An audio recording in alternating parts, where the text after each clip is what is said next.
राधे राधे। स्वागत है आपका श्री भक्तमाल अमर गाथा की हमारी इस पावन, दिव्य और निरंतर चलने वाली यात्रा के 21वें पड़ाव पर। मेरे प्यारे भगवत प्रेमियों, आज का दिन हम सब के लिए मित्रता और विश्वास की एक नई परिभाषा गढ़ने वाला है। अब तक हमने भगवान के सेवकों और पार्षदों की कथा सुनी, लेकिन आज हम श्री भक्तमाल के उस पन्ने को पलटने जा रहे हैं जो ये सिद्ध करता है कि भगवान केवल भाव के भूखे हैं, उन्हें जाति, कुल या रूप से कोई लेना देना नहीं है। सोचिए, कहाँ त्रिभुवन के स्वामी मर्यादा पुरुषोत्तम श्री राम और कहाँ वन में रहने वाला एक वानर, लेकिन भगवान ने उस वानर को न केवल अपना मित्र बनाया, बल्कि उसे अपने हृदय से लगाकर वो स्थान दिया जो शायद भरत जी को भी दुर्लभ था। आज हम दर्शन करेंगे किष्किंधा नरेश, भगवान के परम सखा श्री सुग्रीव जी की अमर गाथा। श्री भक्तमाल में सुग्रीव जी का चरित्र हमें सिखाता है कि जीवन में जब सब दरवाजे बंद हो जाते हैं, तभी भगवान का दरवाजा खुलता है। सुग्रीव जी के जीवन की शुरुआत एक बहुत बड़ी त्रासदी और गलत फहमी से हुई थी। श्री भक्तमाल में वर्णन आता है कि बाली और सुग्रीव ये दो भाई थे और दोनों में ही परस्पर बड़ा स्नेह था। बाली बड़ा था, इसलिए वही वानरों का राजा था, लेकिन विधि का विधान देखिए। एक रात मायावी नाम का राक्षस किष्किंधा में आया और गर्जना करने लगा। बाली उसे मारने दौड़ा और सुग्रीव भी भाई के स्नेह के कारण पीछे पीछे चले। वो राक्षस एक गुफा में घुस गया।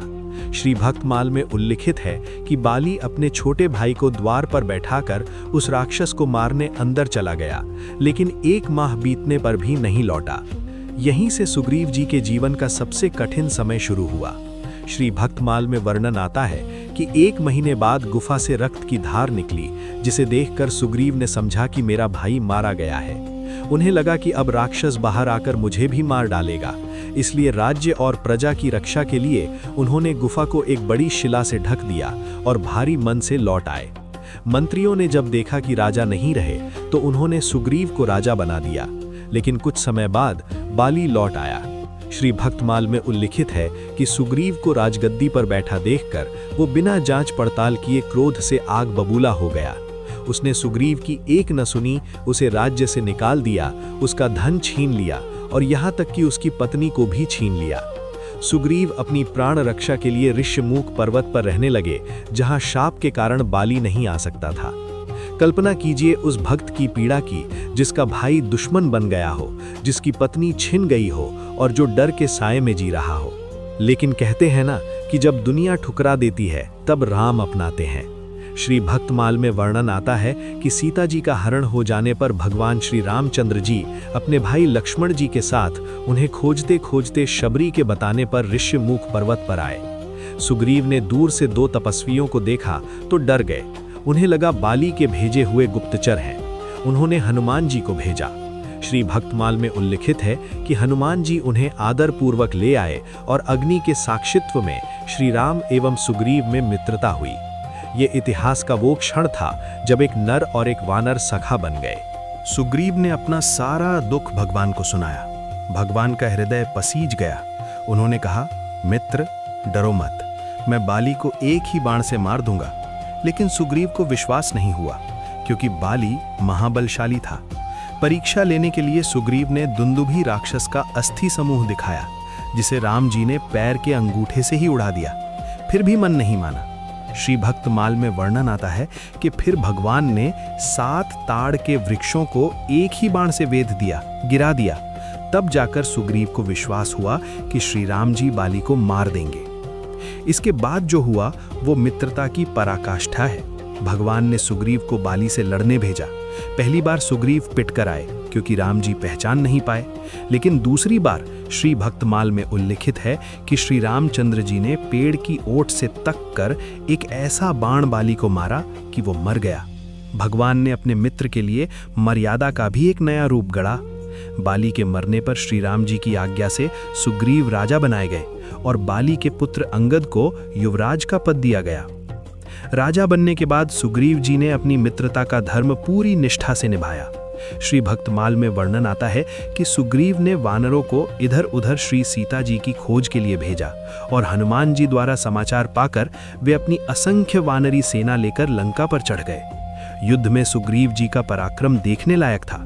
श्री भक्तमाल में उल्लिखित है कि सुग्रीव ने संग्राम में रावण तक को इतना छकाया, परेशान किया कि वो भी इनके नाम से डरने लगा। उन्होंने कुंभकर्ण जैसे योद्धाओं के साथ भी भीषण युद्ध किया और प्रभु के हर कार्य में छाया की तरह साथ रहे। लंका विजय के बाद जब भगवान राम अयोध्या लौटे तो उन्होंने सुग्रीव जी का परिचय अपने गुरु वशिष्ठ जी से करवाया। वो दृश्य कितना भावुक रहा होगा। गोस्वामी तुलसीदास जी लिखते हैं, प्रभु तरुतर कपिडार परे ते किए आपु समान। यानी प्रभु तो पेड़ के नीचे रहते थे और वानर डालियों पर, फिर भी भगवान ने उन्हें अपने समान बना दिया। श्री भक्तमाल में एक बहुत ही रोंगटे खड़े करने वाला प्रसंग आता है। परिचय कराते हुए श्री राम जी ने कहा, ए सब सखा सुनहु मुनि मेरे, भय समर सागर कहे बेरे। मम हित लागे जन्म इन हारे, भरतहु ते मुहि अधिक पियारे। यानी हे मुनि, ये सब मेरे सखा हैं, इन्होंने मेरे लिए अपना जीवन लगा दिया, ये मुझे भरत से भी अधिक प्यारे हैं। श्री भक्तमाल में सुग्रीव जी के अंत का भी वर्णन है। वे केवल राज्य भोगने के लिए नहीं रुके। श्री भक्तमाल में उल्लिखित है कि श्री राम जी ने थोड़े दिन इन्हें अवधपुरी में रखकर विदा कर दिया, लेकिन इनका मन राम जी में ही लगा रहा। अंत में जब भगवान निज धाम साकेत पधारे तब ये भी आ गए और भगवान के साथ ही साकेत गए। सुग्रीव जैसा भगवत कृपा प्राप्त सखा संसार में बिरला ही होता है, जिनका समस्त जीवन राम काज और राम स्मरण में ही बीता।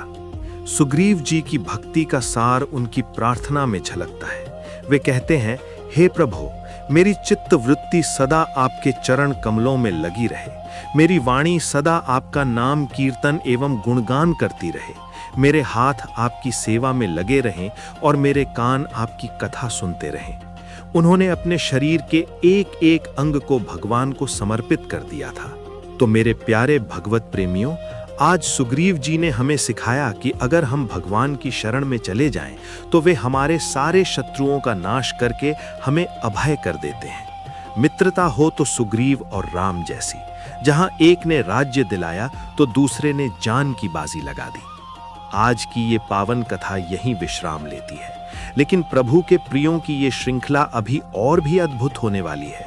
कल हम श्री भक्तमाल के अगले पन्ने पलटेंगे और दर्शन करेंगे एक ऐसे भक्त का जो जन्मा तो राक्षस कुल में था, लेकिन उसका आचरण संतों जैसा था, जिसकी कुटिया पर राम नाम के चिन्ह अंकित थे। क्या आप अनुमान लगा सकते हैं कि कल हम किसकी कथा सुनने वाले हैं? अगर आप समझ गए हैं तो कमेंट में उस भक्त का नाम लिखिए और साथ में ये भी बताइए कि भगवान की शरण में आने से पहले वे किस नगर में रहते थे। राधे राधे।